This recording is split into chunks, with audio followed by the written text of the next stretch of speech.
Hello guys, welcome to our channel mister సిసింద్రి.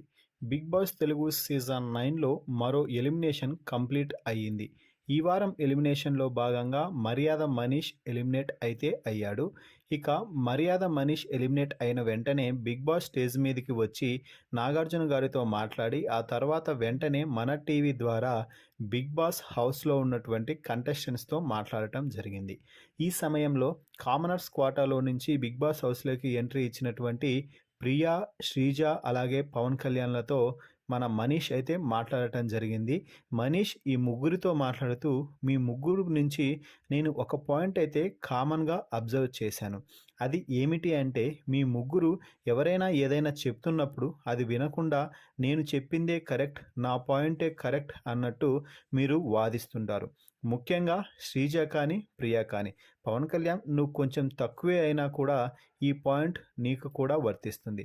ముఖ్యంగా ఇక ప్రియా అయితే అసలుకి తన రూలింగే హౌస్లో చెల్లాలి, ఇది ఇక్కడ ఈ హౌస్కి నేనే ఓనర్ అన్నట్టుగా బిహేవ్ చేస్తుంది. ఎవరు చెప్పింది వినదు. నువ్వు ముందే డిసైడ్ చేసుకొని ఎదుటి వాళ్ళు నీవు ఆలోచించే విధంగా గేమ్ ఆడాలంటే ఎలా ప్రియా? అది సెట్ అవ్వదు కదా. ఫస్ట్ నీ మైండ్ సెట్ మార్చుకో అంటూ ప్రియాకి ఇచ్చి పడేశాడనే చెప్పవచ్చు.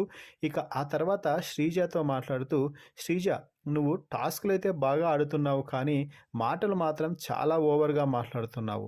నిన్న నేను గమనించిన దాన్ని బట్టి చూస్తే నీ వ్యాఖ్యలు కూడా సార్ మాట్లాడుతున్నప్పుడు కూడా నువ్వు ఇంకా ఎదురుగా మాట్లాడుతున్నావు.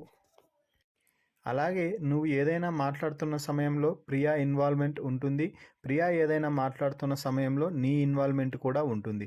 కాబట్టి ఎవరి వాదన వారు చేయండి, అది కూడా కరెక్ట్ అనిపిస్తే చెప్పండి.